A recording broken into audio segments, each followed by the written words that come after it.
Koncom 80. rokov boli dokonca na jeho výstavbu vyčlenené aj peniaze. Mestské zastupiteľstvo ich zamietlo s tým, že nechce na svojom teritóriu budovať ťažký typ metra. 10 rokov sa teda financuje ďalšia dokumentácia a hľadajú sa nové zdroje na výstavbu. V útorok tento týždeň bolo v Petržalke zhromaždenie občanov, na ktorom zástupcovia investora výstavby akciovej spoločnosti Metro informovali verejnosť o posledných posudzovaných variantoch a vplyve výstavby metra na životné prostredie. Na stretnutí bola aj redaktorka Zuzana Hausová. Spracovateľom dokumentácie k stavebnému zámeru nosného systému mestskej hromadnej dopravy v Bratislave je Dopravoprojekt. Počas minulého roku vypracovával dokumentáciu a posudzoval 2 varianty.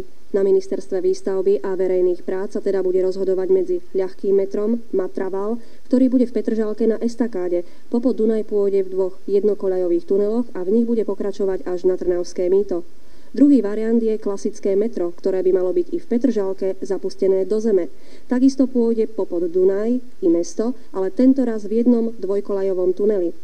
Keďže podľa odborníkov by sa už nič v dokumentácii meniť nemalo, požiadala som hlavného projektanta v stredisku mestskej hromadnej dopravy na Dopravoprojekte inžiniera Ivana Kača, aby nám predstavil prvú etapu metra, ktorá by mala viesť z Petržalky na Trnavské mýto. V obidvoch variantoch je počet staníc rovnakých. V Petržalke sú to stanice Janíkov dvor, juh, Veľký Drážiak, stred, Zrkadlový háj, Chorvátske rameno, železničná zastávka.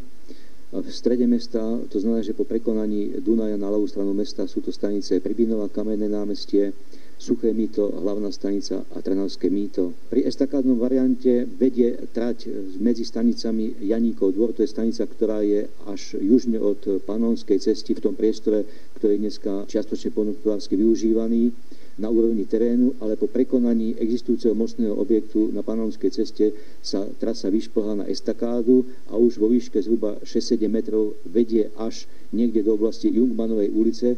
To znamená, že bezkolízne prekonáva všetky priečne vedené komunikácie a v tomto priestore Jungmanovej ulice klesá pod terén, zapúšťa sa už pod existujúcu komunikáciu Bosákovú a už až do konca trasy ide mimo existujúceho územia. Hovoríme o estakádach, ktoré by mali byť, to sú teda mostné objekty, ktoré by mali byť vo výške 6 až 7 metrov. Ako je vlastne zabezpečený prístup na takúto stanicu a zostup obyvateľov cestujúcich z tejto stanice? Stanice sú umiestnené tak, že vestibul týchto staníc je umiestnený na úrovni dnešného terénu. To znamená, že cestujúci alebo záujemca o cestovanie v metre vstúpi do stanice z najbližšej zastávky MHD alebo z chodníka, na úrovni terénu vybaví veci, ktoré potrebuje k cestovaniu, to znamená, že si kúpi cestovný lístok alebo si ho označí a eskalátormi alebo výťahmi sa vyvezie do úrovne estakády, to znamená do výšky tých 6 alebo 7 metrov a nastúpi na nástupisku do vozidla. Janíkov dvor, Trnavské mýto, to je tzv. Prvá etapa. Dokedy by sa mala postaviť a poďme porozprávať trošku viac o tých ďalších etapách, ktoré sídliská sa napoja a v ktorom období. Predpokladáme, že doba výstavby v tom stavebno-technickom riešení, ktoré navrhujeme, by mohla byť okolo 4 rokov.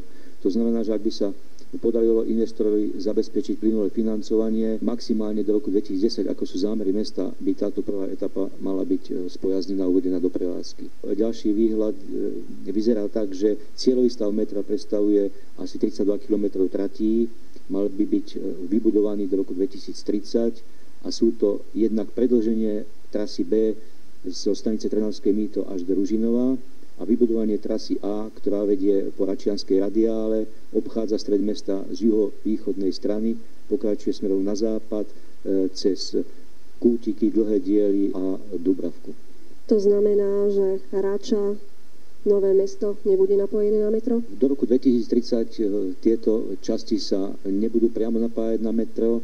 Obyvateľ z týchto častí budú vození doplnkovou hromadnou dopravou, to znamená sieťou električiek, autobusov, trolejbusov, vždy k staniciam metra. To isté platí asi aj pre obyvateľov Záhorskej Bystrice, Lamača, Podunajských Biskupíc, Čunova, Jaroviec.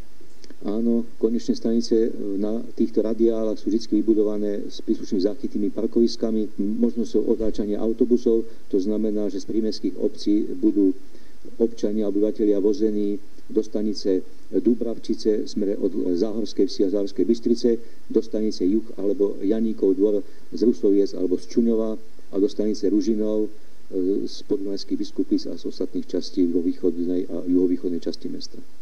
Bratislava sa postupne dobudováva, zaplňajú sa aj posledné prieluky, to sú teda tie medzery medzi jednotlivými domami. Ako zasiahne výstavba do života v Bratislave? Čo všetko sa bude musieť zbúrať? Poďme teraz hovoriť o tej najbližšej budúcnosti. To je Petržalka, Trnavské mýto. Od začiatku, odkedy sa mesto pripravuje na výstavu metra, bola vydaná stavebná uzávera. Podarilo sa zachovať priestory týchto staníc bez ďalšej dostavby, takže výstavba prvej etapy vyžaduje minimálne búracie práce na existujúcich komunikáciách, na existujúcich objektoch. Avšak ďalej tie etapy budú smerovať do zastávaných častí. Takže čo tam? Pretože tam sú fungujúce sídliská, tam nie sú stavebné uzávery. Najväčší zásah snáď bude pri výstavbe stanice Záhradnícka na trase A, ktorá je lokalizovaná niekde v oblasti Kradičovej ulice, kde dojde pravdepodobne k nejakému búraniu objektov. Ako už z rozhovoru vyplynulo, spracovatelia preferujú ľahký typ metra. Na jeho výstavbu bude potrebných približne 23 miliárd korún, ktoré mesto ani štát nemá. A od tohoto faktu závisí aj termín prvých výkopových prác. A s nimi sa začnú i problémy. Hovorí inžinierka Magdaléna Vodzinská, špecialistka pre hodnotenie vplyvov na životné prostredie na dopravoprojekte. Počas výstavby metra dôjde k zhoršeniu životného prostredia, ale vzhľadom na to, že výstavba sa bude realizovať po častiach, tak to zhoršenie životného prostredia sa bude týkať len tých malých lokalít.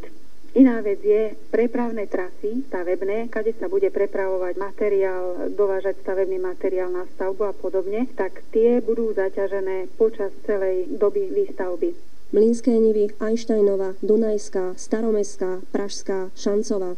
To sú názvy ulic, po ktorých sa bude prevážať stavebný materiál a vyvážať zemina zo staveniska metra. Sú to takisto hlavné dopravné tepny Bratislavy. Odborníci už teraz ubezpečujú verejnosť, že to bude iba 20 nákladných aut za hodinu, ktoré budú znepríjemňovať a spomaľovať dopravu v meste. Ešte raz si vypočujte inžinierku Magdalénu Vodzinsku. Počas výstavby metra dôjde k zhoršeniu životného prostredia. V meste sa totiž budú rúbať aj stromy. Ak sa vyberie prvý variant, 470 stromov. Pri druhom sa vyrúbe 670 stromov. Architekti, urbanisti, ale i ochrancovia prírody a členovia občianskych združení sú proti takejto výstavbe metra.